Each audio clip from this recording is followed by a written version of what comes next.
Hello viewer, সবাই কেমন আছেন? আশা করি আপনারা ভালো আছেন। আজকে আপনাদের জন্য এক নতুন ভিডিও নিয়ে এসেছি। সেটি হলো মূলত কিভাবে বাসায় বসে সুন্দর, সুস্বাদু এবং স্বাস্থ্যকর উপায়ে ছোলা ভুনা তৈরি করা যায়, সেটি আজকে আপনাদের দেখানোর চেষ্টা করব।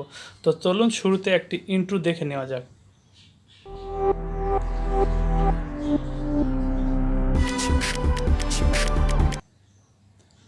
একই ইন্ট্রোর পরে আপনাদের আমি দেখাতে চেয়েছিলাম ছোলা ভুনাতে, শুরুতে আমি ডিপ ফ্রিজ দেখাচ্ছি।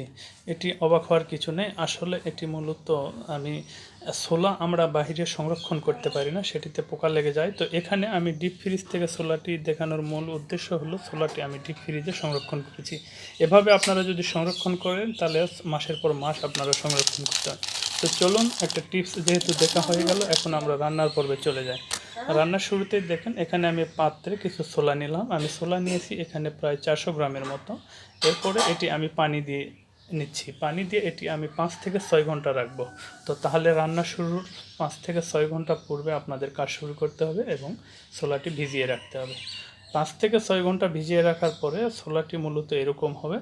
তো আপনারা দেখেন এখানে ছোলাগুলো অনেক বড় বড় আকার ধারণ করেছে, অনেক ফুলে উঠেছে। তারপরে এখানে আমি মশলা দিব একটি পাত্রে। দেখুন এখানে আমি কিছু মশলা দিয়েই নিয়েছি অলরেডি। মরিচ দিয়েছি 5 থেকে 6 পিস, সেই সাথে কিছু মশলা বাটা দিয়েছি। মশলা বাটা মূলত আদা, রসুন, পেঁয়াজ, জিরে সহ অনেক কিছু মশলা একসাথে মিক্সড করে আমি সেই মশলা দিয়েছি প্রায় 2 টেবিল চামচ। এরপরে আমি আদা বাটা, রসুন বাটা দিয়েছি এবং সেই সাথে আমি এখানে পেঁয়াজ কুচি দিয়েছি একটি পেঁয়াজ কুচি দিয়েছি এবং 1.5 টেবিল চামচ পরিমাণ, 1.5 থেকে 2 টেবিল চামচ পরিমাণের এখানে আমি লবণ দিয়েছি। এখানে 2 টেবিল চামচই আমি লবণ দিয়েছি। তারপরে আপনারা দেখতে পাচ্ছেন আমি হলুদ দিলাম 1 টেবিল চামচ।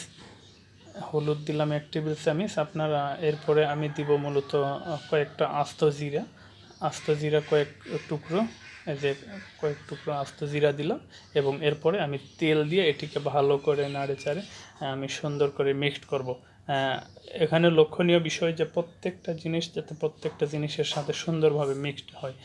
রান্নার পূর্ব শর্ত আপনার মিশ্রণটা ভালোভাবে তৈরি করা এবং এটিকে সুন্দরভাবে নেড়ে চেড়ে মিক্সড তৈরি করব।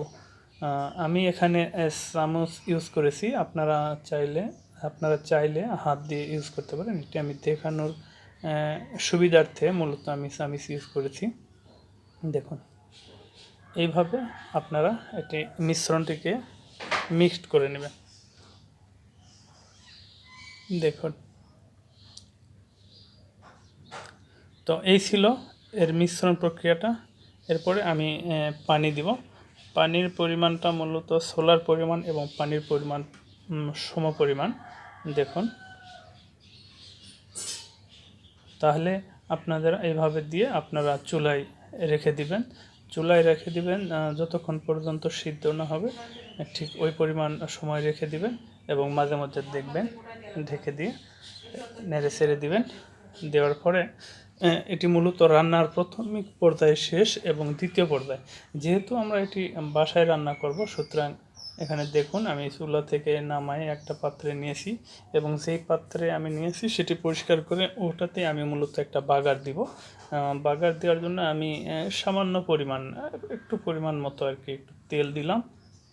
তেল দেওয়ার পরে কিছু পেঁয়াজ কুচি দিলাম, রসুন কুচি সামান্য একটু দিলাম।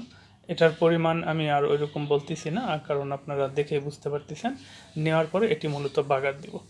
এটি দেখুন, এটি মূলত বাদামি কালার ধারণ করতেছে, তার মানে এখন আমার শেষ। এখন আমি ঢেলে দেওয়ার সাথে সাথে এটিকে আমি নাড়িয়ে নিলাম। এটি মূলত যেহেতু আমরা বাসায় করতেছি, সেই ক্ষেত্রে এটি করে নিলে এর স্বাদটা অনেক বাড়বে। এছাড়াও আপনারা চাইলেই এটি না করেও করতে পারেন। তো ভিউয়ার্স, যদি আমার ভিডিওটি ভালো লেগে থাকে তাহলে অবশ্যই আমার চ্যানেলটিকে লাইক করেন, কমেন্ট করেন এবং শেয়ার করেন। সেই সাথে যারা নতুন ভিউয়ার্স, অবশ্যই আমার চ্যানেলটির নতুন ভিডিও পেতে চ্যানেলটি সাবস্ক্রাইব করতে ভুলবেন না। তো ভালো থাকবেন, আবার পরবর্তী কোনো ভিডিও নিয়ে আপনাদের সাথে দেখা হবে। সে পর্যন্ত সুস্থ থাকবেন। আল্লাহ হাফেজ।